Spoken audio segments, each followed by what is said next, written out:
ጫት ያለ እንዲህ ሲጀራ ያለ ነገር አቅልን የሚነካ ሰውነትን የሚጎዳ ጦይብ ነው የሚል ሰው ታለ አቅል የለውም ማለት ነው ሰው።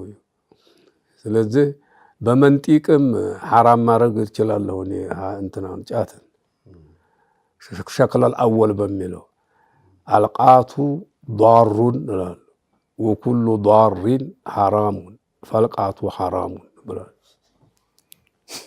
እንግዲህ ቁርአንና ሐዲስ አያስፈልገው ማለት ነው። እንደው መንጢቀን ቁርአኑ በቂ ነው ለነገሩ። እንደው ግን በfalsafa ነህር ያለ የሚሉት ማለት ነው። ኢብኑ ተይሚያ ረሂመሁላህ መንጢቅ አያስፈልግም ብሏል። መንጢቅን ይዋግዛሉ ከሳቸው ቁርአኑ በቂ ነው አለ። መንጢቅ የሚባለው ነገር ለበሊዲም አይገባም ማለት ዘኪይም አያስፈልገውም ብሏል። ነው እንዴ ዘኪዮቹ ራሱ መንጢቅ ነው እንትናቸው ፋህማቸው መንጢቅ ቁርአኑ በቂ ነው አለ።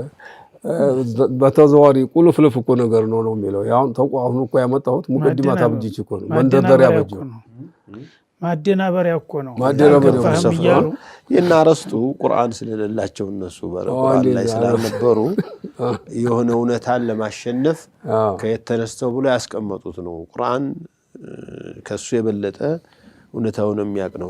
እና ጦይብ ነገር ነው። የሰው ልጅ እንዲበላ የታዘዘው የሚጣፍጥ ነገርና ለሰው የማይጎዳው መሆን አለበት። አላኩልህ የሚጎዳ ነገር حرام ነው።